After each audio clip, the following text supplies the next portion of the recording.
Hi, everybody, and welcome to the NDSC podcast, a place where management faculty and PhD students share about their journeys and stories in academia.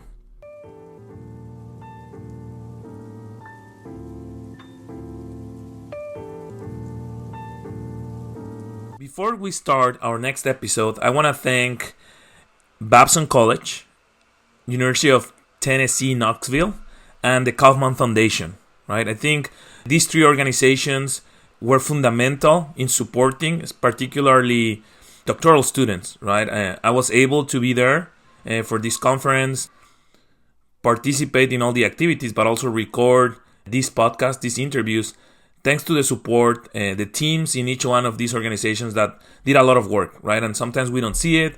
Sometimes maybe we just see the logo. Right? But there's, I think, a lot of work and intentionality behind it. So, big thanks again, Babson College, University of Tennessee, Knoxville, and the Kaufman Foundation for your support. And now I'm with a new guest, Ashley Roccapriore. I'm not saying it right? You got it right. Yeah? Good job. Okay, but now this episode is kind of like that version. I usually have faculty, but you know that once in a while I host a student, although, well, maybe Ashley's not a student anymore. Faculty now, so it's a faculty. Yeah? Well, so yeah. But maybe if I did this podcast a month ago or 2 months ago, it would have been a student. It would have been a student. But yeah, so Ashley just achieved a huge milestone, finishing her program, and now she's moving from Tennessee to Auburn. So welcome. Thank you. Thanks for having me. Thanks for and then I gotta say, right, Ashley kind of like is a role model for me in the podcast scene because she has a more fun, I'm gonna say, podcast, or more interesting. So you can check it out, that one too. And I'll let her then, right now or later, tell you a little bit more about that. But yeah, welcome, Ashley. Thank you. So I always try to start with an icebreaker, and it's, tell me something about you that has nothing to do with academia, with research, with a university, right? Passion, hobby, anything that you want to share that has nothing to do with our kind of like bubble of academics. I'll give two fun facts. Yes. First fun fact is I wasn't always interested in business when I was from the age of 7 until probably sophomore or junior year in undergrad. I wanted to be a pediatric cardiologist, so I actually wound up in undergrad not being allowed to take any electives because I had so many biomed credits that when I transferred to entrepreneurship, I had no electives. My brother and sister took golf and bowling, and then I had chemistry, anatomy. So I've always been interested in science, but in a different way. Okay. More fun fact, I love animals. Like, my favorite animal is a goat. Okay. But we actually have 3 dogs now and a pet lizard. Okay. No goats. No goats yet. Okay. Not yet. Okay. One day. But when we got the lizard, we didn't realize my husband knew. I had no idea. The lizard gets up to 3 feet long and lives up to 60 years. Yeah. So I really hope I live long enough to see the end of his life. So now I have a pet that may outlive me. What's the name of the lizard? His name is Thorfinn, after the show Ghosts, which is not exactly right because Thorfinn in the show is a Viking and this lizard is like a dinosaur. So I kind of didn't really match it well enough. A dragon type, whatever. Same Let's thing. See. That's awesome. Why goats? I don't know if I have an answer. They're cool. I also think like the fact that they faint when they get scared is just hilarious. So maybe that's why. But they're just fun. They have a lot of energy. Maybe they're too much like me. They have too much energy. They're obnoxious. I feel like that's probably just what it is. I gotta say, when you said that you were very interested in being a pediatrician, so I have kids, right? And they're little kids, so they make fun of me because I tell them that I'm gonna be a doctor, and my brother is a doctor, right? So they're like, "No, Dad, you're not a doctor." I'm like, "I'm not a doctor. I'm gonna be a doctor." Like, no, you don't go to the hospital. You don't put shots on us, and but there's also other types of doctors. So you're gonna be that type of doctor. I ended up being this type of doctor. Yeah. Nice. Still a doctor though. I'll take it. Still a doctor, yeah. And let's not take out merit of our work for sure. So now I want to start with maybe telling a little bit, and you already kind of like briefly talked about this, but how did you ended up getting a PhD? Why a PhD? And then why becoming an academic, a professor? Yeah. So I had a interesting path to PhD. I worked industry for 10, 15 years before I decided to come back and get one. I actually, like I said, was not entrepreneurship in school until halfway through and just thought biomed classes were boring. They just were black and white. There was no gray. And so I decided to do a career center thing, and they said you could either be a nurse or an entrepreneur. And I was like, okay, those are two very different things. Nursing, I'd still take the same classes, so I'll try and take an entrepreneurship class. So I took one entrepreneurship class, and the professor on the first day said, you're going to leave today knowing if this is for you or not. And I changed my major that day. And I just found out that room that class was in is the classroom I'm going to be teaching my first entrepreneurship class at Auburn. So that's pretty cool. Yeah, that's awesome. So I changed it then. Something with the class, just in my mind, it was like a switch went off that I was like, okay, this is something I really think is fascinating. So I worked with a bunch of startups, both in undergrad and all the way kind of through my career. And all of my jobs, even industry-wise, were some entrepreneurial in some capacity. So originally when I joined this global telecom company, they brought me in for this group that was basically an intra-entrepreneurship, corporate entrepreneurship group. And that kind of started my career in there. I wound up managing all of the costs for North America for this company.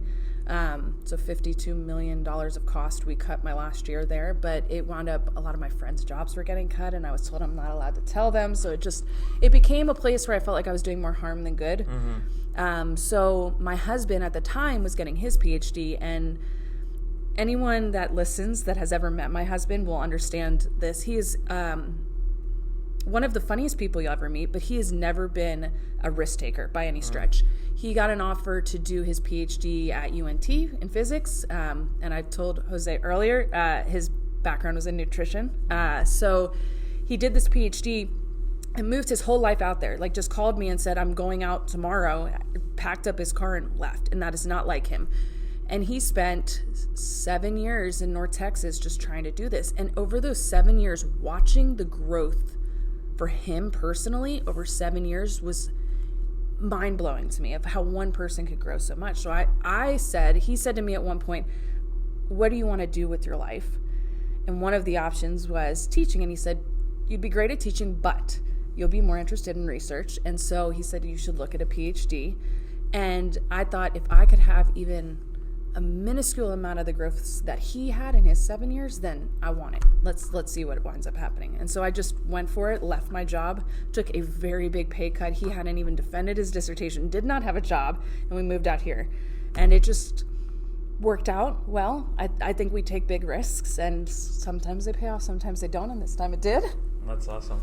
I think that I want to kind of like highlight that point of like the personal growth that kind of like this journey is about. I really want to echo that because I completely agree with that.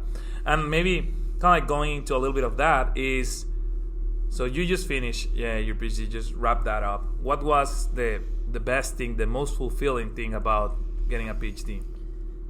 You know, I had someone ask me back in December when they had asked me why I got a PhD, and I'd talked about my husband, and their response was, do you feel like you've had that growth? And nobody's asked me that. And I don't know if I'd ever reflected on it. And I said yes, but not in the way I expected. Watching him, I saw a completely different type of growth. For me, I feel like these last 5 years, because you spend so much time alone in a lot of parts of this career, it caused a lot of introspection of who I was. And I feel like it was the first time in my life, and it wasn't the whole 5 years this way, but I just started to accept who I was as a person, because I have a very big personality, and it's not for everyone, and that's okay. And for my first couple years, I would struggle in my seminars and in my methods classes because I'd ask questions that kind of maybe seemed out of left field, and it taught me a lot about how to be okay with who I am. So I feel like for me, the most rewarding thing is just acceptance and understanding. But I also feel like working with other students was also very humbling. As like a senior student working with junior students, or even a couple years ahead of me, it was just humbling to see what an impact you could have on other people, but also what an impact they could have on you and how much you could learn from each other. And I feel like this career and a lot of careers can often get really competitive. And I felt like if people just took on the mindset of I could learn from you and you could learn from me, it would be way less competitive and you'd be so eager to interact with people and learn from them. So I feel like for me the most rewarding thing was just learning about myself, but also getting the opportunity to learn about other people. That's awesome. I love that, the kind of like that part of helping each other. Okay, but then there's the other side, right? And so that's the other side of the coin. What would you say would be the most challenging thing about getting a PhD or this journey? So when I got my offer to come to UT, there was a student here who basically our program director sends out an email to everyone saying, hey, so-and-so joined the program, welcome them. So I had the same thing. Well, one of the students forwarded the email thread for me to find out that they had made offers to 7 other people who said no, and that was the only reason I had gotten an offer. So joining a PhD program feeling like you weren't wanted to be there in the first place, and the faculty have made it abundantly clear that that was not the case. I had not taken the GMAT at the time, so they were like, we wanted someone with the GMAT. But when I didn't know that when I joined, so I joined feeling like unwanted and like an imposter, and I battled horrible imposter syndrome for at least 2 years. It's better, but it's still there. It will always be there. But I think the hardest part is just feeling like you're worthy of being able to do this and not like you're a moron. Because you're meeting and talking to these people that are so brilliant and so passionate about what they're doing, and it can be really intimidating, especially when you come from industry and you don't understand the language of what they're talking about. Yeah, of course. So I think the hardest part is just getting out of your own head and convincing yourself that you're capable when it's such a big difference from anything you've done in your life. Most people never have done this, no matter if you come from industry or we have a student in our program right now. He came straight from undergrad. We literally celebrated his 21st birthday with him. So for him, I feel like he also has challenges, right? You teaching in a classroom with students that are just a few years younger than you. It's challenging in this career, and you're going to always have something you haven't done before. And I think that that's the hardest part, is just mentally wrapping your mind around the fact that it's okay that you don't know everything. Yeah, I think it's so different to anything else that you said. And then if you're talking with people that, like friends of mine, that they don't have no idea of a PhD, it's like how different it can be. They don't understand, right? And then for people that are interested in, oh yeah, it's different, but until you're in, you see how different it is. So I completely agree. Even my husband's PhD, it's night and day different with physics versus the social sciences. And so even just their publishing cycles and their journals, like his papers are 6 to 8 pages. So when I say mine's 50, he says, what the hell can you talk about in 50 pages? Why do you need so much space? So it's just so different, even in different fields. 100%. Another kind of like topic that I want to touch on is, I think, and you talked about like helping others and how others kind of like also help you. During this journey, has there been kind of like, what's the best advice you received maybe from an advisor or a friend that has really helped you on these years in your PhD? It's a tough question because I have gotten really great advice. There are 2 pieces. One was not from an academic, but the spouse of one of the academics I've met.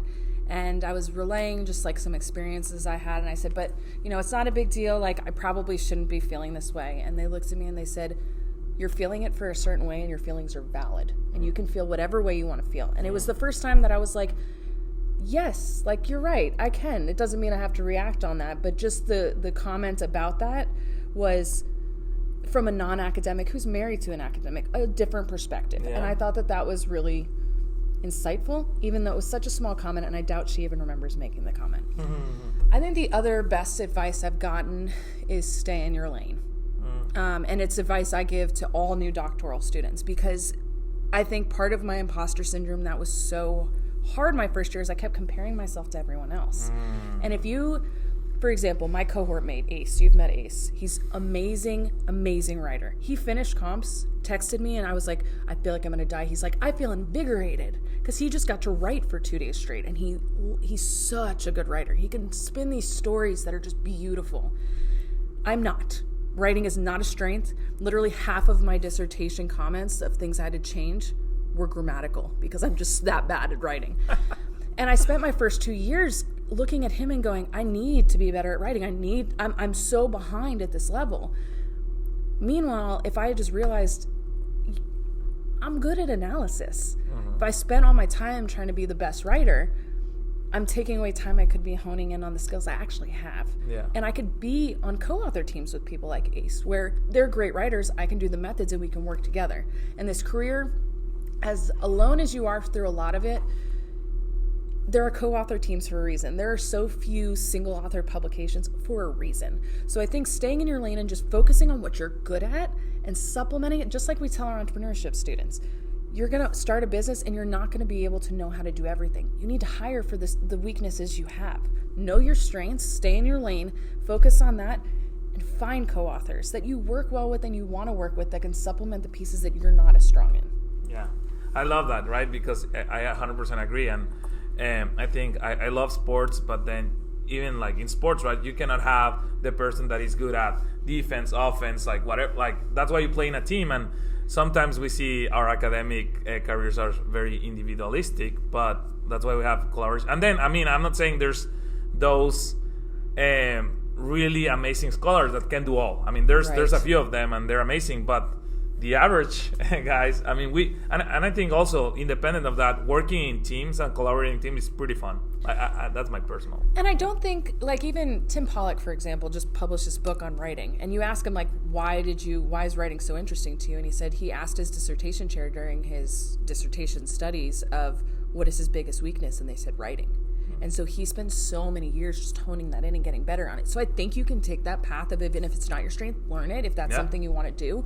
And now he gets brought onto things to help with the writing. Him and Ace go hand in hand in that regard. So I think you don't have to just focus on what you're already good at. You can learn these new things, but don't compare yourself of where you're at to other people who just have different strengths than you. Absolutely. Similar to that, kind of like on advice, is there a resource, right, that you found super helpful during your PhD and maybe you want to share? Research, like topic area? No, resource, sorry. Resource. Yeah, something that really helped you in your journey. The entrepreneurship division at AOM. I think that people, I don't know if they don't know the resources are there, but there are so many opportunities to network, not just at AOM, at all these conferences, right? Like find a way to go. Somebody said at a job panel years ago that their only reason they got a job was because of networking. And they spent so much money. He basically was like, you have no idea how much credit card debt I have just from conference fees. But it gave him the opportunity to meet people. And even if you can't afford to do that, right? Money isn't the same for everyone. If you can even do, AOM has so many virtual sessions throughout the year, but nobody knows about them. Yeah. So if you go on the AOM websites for whatever divisions you're interested in, and you just find what's happening, you have the opportunity to actually meet people that you wouldn't otherwise meet. Ace, my first year, started a writing group that we wound up having Ace, me, 2 people from UCF and a person from Indiana that we became really good friends, but their networks then became our networks, all because we opened the door to have an opportunity there. So I think resource-wise, find it. Somebody told me early on, find your tribe, and I went up to them and I was like, I still haven't found this tribe you keep telling me I'm going to have. Where are they? But I feel like if you can find your division within the academy that you really are interested in and take those opportunities that they're giving you, you have the option to meet people you wouldn't have otherwise met who, whether it be research or socially, have the opportunity to change your perspectives about things. And it could be really valuable. So I think for me, that's probably been the biggest resource I've had. But I also don't know if my resources that I would say are super research focused. I think people are more interesting than just what we do. So for me, the biggest resource is meeting the other people. Yeah, and I think that's hard, right? Because I think a lot of the focus of our work, and even when you're a PhD student, is kind of like everything has to be research oriented. That almost any activity, every decision you make has to kind of like have a direct effect in your research. And sometimes a lot of what you're saying has a maybe indirect effect in your research because you share ideas, then those persons can become friendly reviewers. but it's an indirect effect, right? Yeah. And usually we think about, well, if I go to conference, it's only because I'm going to present a paper, or it has to be had a direct effect on my research, and if not, it's not worth it. But then sometimes it's hard, and maybe as a PhD student, to see that your networking, and maybe not even talking about research, but meeting someone in the long run has a really strong indirect effect, but that's hard to know, right? But yeah, I love that. So what I do at the end, for my last question, is kind of like ask a more tailored question for my guest. And I think what I would love to hear from you is a little bit of your experience in the job market, right? As we mentioned in the early introduction, you are just kind of like finishing here in Tennessee, going to Auburn. And I'm going into the job market, right? And it's kind of like this emotion, anxiety, I'm happy, I'm nervous, right? So what I would like to kind of like do the exercise with you is kind of like maybe try to share what was that like, I'm going to the job market, and that level, what happened during the job market, and maybe how your expectations shift, like how this whole experience has maybe shaped your view of this last part of academic journey as a PhD student, and kind of like early start of assistant professor job or something like that. So I'm going to be on a job market panel at AOM. Awesome. And when they asked me, I remember saying to my chair, I don't know why they want me on the job market panel. I had one fly out. Like, what am I going to possibly say? And she says, you know very well your job market for you started the day you walked in the door.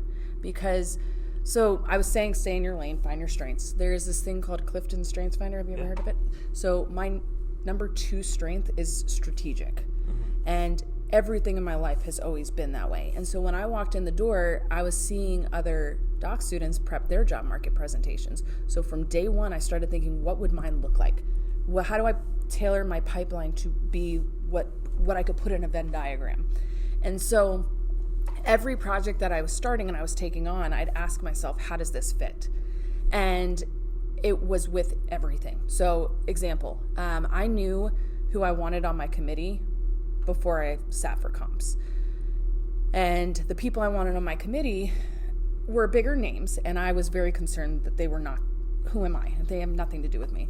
So I decided for AOM that I would do a symposium on their topics and invite them. So my name was already in front of them beforehand because I knew I was going to ask them. And it basically was a way for them to know who I was separate from other doc students, that they could see, this is what Ashley's researching, this is who Ashley is as a person, do I want to be part of this or not? And it worked. Everyone we asked said yes, which I was incredibly grateful for. Actually, within a 24-hour period, we found out that AMJ got an R&R, and all my committee members said yes within 24 hours. And I remember someone asking me, like, how excited are you about the AMJ? And I said, honestly, I'm more excited about the committee members, because the AMJ means they like my work. The committee members mean they value me and they support me. So I love that. It was so exciting. So I think be strategic really early on really helped me. My job market was, as I said, very short. I decided to soft test early because with my husband's job, we didn't know what my husband, for those on the podcast, I said he has his PhD in physics. He works at the National Lab here in Tennessee. And so we were trying to see how this would work with 2 dual careers, but not both in academia, who with PhDs, you have limited options of what you could really do or what you want to do. And so where could I go that he could keep his job? And so I soft tested in year 4.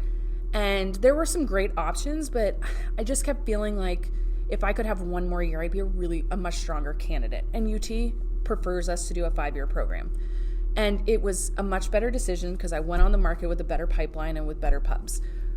But when probably 6 months before the job market officially starts, I was already being told that I was on the job market, and everything I went to, I had to be professional Ashley, which for anyone that has ever met me knows that I'm the same person with everyone. There is no professional Ashley. It's just Ashley. Uh-huh. So when I started applying for jobs, I was concerned because there weren't many that were close to Knoxville. And what did that mean for my husband and his job? We decided day one of the PhD program, we were not going to live apart. So I knew, okay, I got to be strategic, but I got to be strategic within a certain area for him to be able to keep this. Mm-hmm. This is his dream job. Mm-hmm. And so I look at all these schools. I'm trying to prep this whole thing out. They're not on the market. I'm kind of freaking out at this point. I applied to 5 schools. 5 schools? Yes, 5 schools. I got initial interviews from one of them I never heard of, and one of my really good friends got an offer there. And so he always jokes that he got the one school that never wanted me. But I had interviews with 4 of them, and I was obviously very excited about Auburn because it's where I went for undergrad. Somebody told me that you may change your opinion on things when you interview with these schools. And with Auburn, it made me more excited, but at other schools, it made me less excited. So it absolutely happens when you go on market, who you think maybe your top choices might by the end be I will never ever go there, but you don't know until you talk to the people. So I had some very weird and awkward first round interviews at AOM. I left AOM wondering what the hell was happening. Like, where am I going to go? Auburn was the first one to offer me a Zoom interview, and then the other schools offered it after. The issue is Auburn was moving quick. So I had the Zoom interview, and then they sent out flyouts within a week. I went to my flyout, and people had told me before the flyout, you need to be professional, Ashley. And I woke up the day of my interview day, and I said, I need to be myself today, because otherwise I don't know if they want me for me or do they want me for who they think I am. Yes. And so I made the decision that day that I'm just going to be me. And I left that day feeling so good about how the interactions with everyone went that I felt really comfortable that if they chose me as the candidate, that they were never going to think, well, I wish we had gotten the Ashley who interviewed. They knew very well what they were getting into when they signed me. So I had waited for the interview or for the offer and had to decide at that point, do I cancel all my other interviews? Because I don't have an offer yet. And big schools like UT and Auburn, and I didn't know this, so maybe others don't, they're not actually legally allowed to make a verbal offer. So when they call you, it's actually not a formal verbal offer. And so I was ready. I was canceling all my other interviews thinking it was that, and find out they can't actually do that. So now I'm panicking. And it worked out fine, but be cautious when you get your verbal that it actually is a formal. But they moved so quick, and I was just so sure that that was where I was supposed to be, because I left the interview feeling so comfortable with the culture of the program relative to my personality. But there are other people, you might have gone to the same thing and it might not have fit your culture. And that's why they always say keep an open mind on job market because of that. I love it. Well, thanks, Ashley. I don't have more questions, but I want to give a shout out to your podcast. So like listeners here, I think they're going to benefit the same or even more from your podcast. So that's the Entrepreneurship Division, AOM Entrepreneurship Division podcast, but I don't know if you can give a little bit more information. It's called the This Month in Entrepreneurship podcast, or TMI Entrepreneurship, because as scholars, we can never know enough, but it's also, we probably tell too much about ourselves. It's released, it's supposed to be every month. We took a 3-month hiatus while I finished dissertation, but it's for the Students podcast by Joshua White, who's at University of Dayton, and I. Starting next year, we will actually have guest students as guests on the show to interview faculty too. So we'll be putting out calls for students who want to be part of that. So if anyone wants to be part of that. That's awesome. And it's just fun to talk to faculty about their lives and find out who they are as people, and less so just about their research. Awesome. Well, there you go. Thanks again, Ashley. Thanks for your time. And I love to record this episode with you. Thank you.